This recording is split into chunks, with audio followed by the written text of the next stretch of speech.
so we're going to start at the very beginning. The first choice you'll need to make is the format of the comic that you're going to do. Do you want to do a comic strip versus full page? It's pretty much the most basic choice you can make. If you're doing a comic strip, do you want to do 4 panels, 3 panels, 1 panel? Do you want to do it as the Japanese way, down the page? Do you want to do it across the page, the traditional American way, or do you want to do the hybrid of the two? We like that. If you choose manga, oh, one of my pet peeves. Oh, it's terrible. Manga layout, I love manga. Fantastic. And it's a graphic novel, full page is wonderful. Try, if you're writing for an English audience, to make sure it's left to right. I love the funny thing about reading a lot of manga is you start imagining your layouts in a right to left, getting mixed up. Getting in a right to left way, like I was doing a comic where I felt like, oh my goodness, I need to flip this because I've been reading too much manga. You can't read too much manga. And my layouts in my head were going the wrong direction, so I had to flip it. That's something you have to catch yourself sometimes. But if you're writing for an English audience, write it where an English audience can read it more easily. the last thing you want to do is alienate readers who don't read Japanese manga all the time. Because especially everybody who reads English knows what direction it reads. If it's translated from Japanese and it's, the reverse, that's not a problem. But why alienate people that aren't used to that? For that matter, why alienate people who go, why is this backwards? There's no good reason. Okay. Oh, all right. There's also experimental comics. One thing you have to decide is if you want to be able to move your comic into a print format. If you're doing a print format eventually, you're like, oh, if I get popular, that's what I've always been like, if I get popular, I'll print it. You need to have it so it'll fit on a page. Like I've been doing 8.5 by 11 for this. And the next comic we're going to be doing is going to be, they're going to fit on little pages, but it'll be cute. But if you want, the great thing about online is you can go long. Don't go wide, by the way. Don't go wide. Dude, horizontal scrolling is bad. Horizontal scrolling is evil. You make people do that and they will leave your site. It is annoying. But vertical scrolling isn't a problem. Vertical scrolling is great. You can go down forever as long as people can load it. That's the problem is if you have a lot, it'll take a long time to load. But so small file sizes if you can do it. 72 dpi is the web standard resolution. You don't need 600 dpi on the web. You'll just make the file sizes big and hard to load. You do want at least 300 dpi resolution, however, if you want to be able to print it. When I started making my comic strip, I had no intention of printing it. I can't print it because I'd have to redo the work for everything because the resolution is, well, it's 72 dpi and it would look terrible in print. Now, given the art looks exceedingly horrible in the first 500 strips or so, that doesn't really matter, but with my manga, I have made sure to do everything in 600 dpi because I'm obsessive and want to make sure that it will work so that it can print and look good that way. on printing, 300 dpi is actually pretty decent. You can go bigger than that, but then you just get larger and larger file sizes. Some people have like 600, yeah, 12,000. Like they're just big, and you don't necessarily need that. Another choice you'll need to make is whether you want it to be black and white or grayscale or color. If you want it to be one format, I highly recommend not switching halfway through.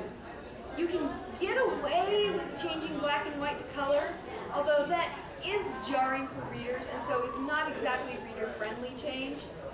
But you can get away with that. You can't really get away with going from color to black and white. So if you think you can do color updates once a week and you can't, make sure you know that before you start posting. What, on color takes more time. Like I'm painting, and so I'm doing color, but it takes more time.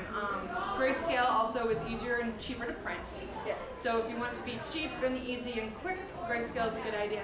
But since it's the web and it's beautiful in color, we often want it in color. It just takes more effort. So she's on the side of color is lovely, and I'm on the side of color is too much much work, it's not worth the effort. So either way is completely valid. I just recommend to be consistent. Don't keep choosing every other page because that will be annoying. Choose legible fonts and a legible font size. Do not put beautiful, gorgeous cursive for the way people normally speak.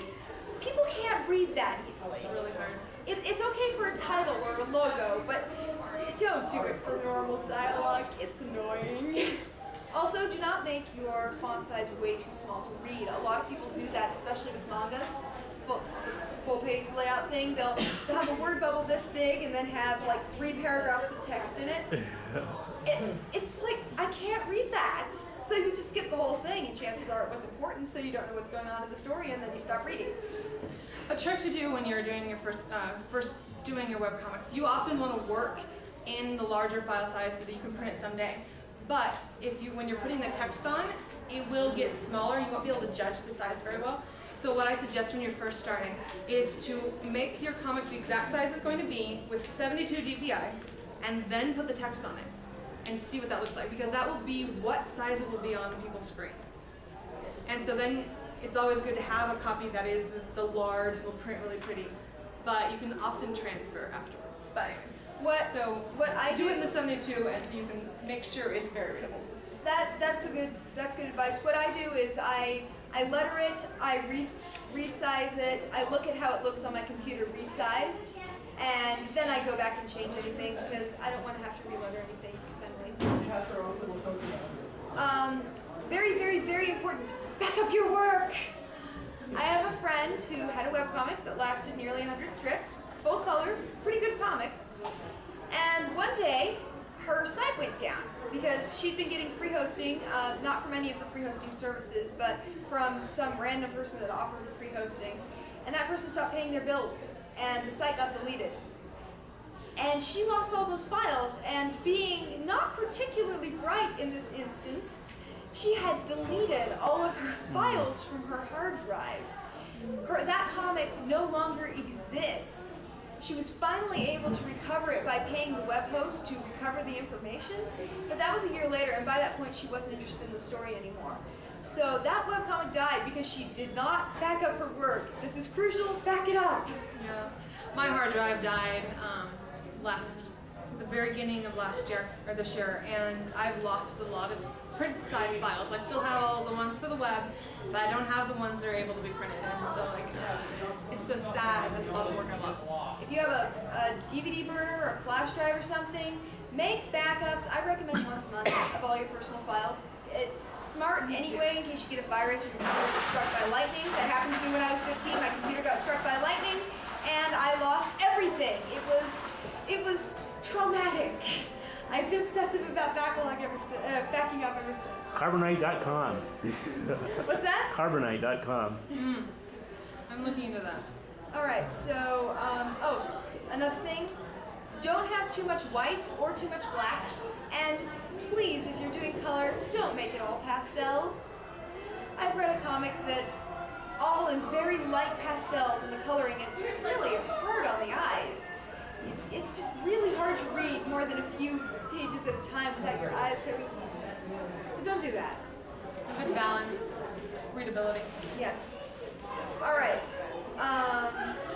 Good to keep in mind. When designing your website, you might want to make sure it's compatible with 600 by 800 resolution. Screen sizes. Yeah, screen size, because a lot of people still use that. Well, not a lot of people, but some people still use that. A lot of people still use 1024 by 800. So if it requires horizontal scrolling for that resolution, that's Not a good idea. not a good idea. Don't expect people to have more than that.